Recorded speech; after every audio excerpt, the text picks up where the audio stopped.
मी माझ्या मतदारसंघातल्या 16 बूथची व्ही-व्ही-पॅटची रिकाउंटिंग व्हावी म्हणूनचा अर्ज केलेला आहे आणि जी प्रोसेस आहे ती पूर्ण केलेली आहे. माझ्या मतदारसंघामध्ये ज्या तऱ्हेचा निकाल लागलेला आहे तो आधीपासूनच संशयास्पद आहे.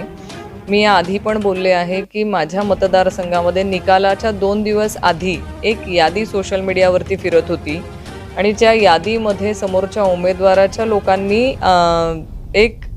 ज्या यादीमधल्या आम्हाला एवढं मतदान मिळणार आहे ची गॅरंटी व्यक्त केली जात होती आणि त्या माध्यमातून ती सोशल मीडियामध्ये फिरत होती. त्या यादीमधलं मतदान आणि नंतर निकाल लागल्यानंतरचं त्याच बूथवरचं मतदान हे तंतोतंत कसं काय जुळतंय ह्या बाबतीमध्ये संशय आपल्याला येतोय.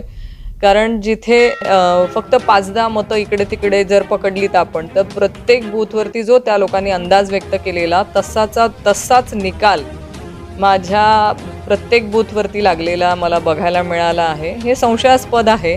असा अजून कुठलाही ज्योतिषी जन्माला आलेला नाही की तो 2 दिवसानंतर जाहीर होणाऱ्या निकालाच्या बाबतीमध्ये एवढं परफेक्टली जाहीर आकड्यांसहित सांगू शकेल. जे आकडे सोशल मीडियावरती 2 दिवसांपासून फिरत होते हे सगळं संशय येण्यासारखं आहे. काही गावं अशी आहेत किंवा काही बूथ असे आहेत की त्या बूथवरती समोरच्या उमेदवाराला मतं मिळतील अशी अपेक्षाही नसताना त्या बूथवरती त्यांना जास्त मतं मिळालेली आहेत किंवा काही ठिकाणी माझ्या बरोबरीने मतं मिळालेली आहेत. आणि हा मतदारसंघातला सारासार जर आपण बघितला तर सगळ्याच ठिकाणी माझ्या काही जे वर्षानुवर्ष गेल्या 30 वर्षाचे जो काळ राहिलेला आहे त्या 30 वर्षाच्या माझ्या वडिलांच्याही कारकिर्दीमध्ये ज्या गावांमध्ये आम्ही कधी मायनस राहिलेलो नाही आहे तशाही काही गावांमध्ये आजच्या दिवशी आम्ही मायनस दिसतोय, जे शक्य नाही आहे.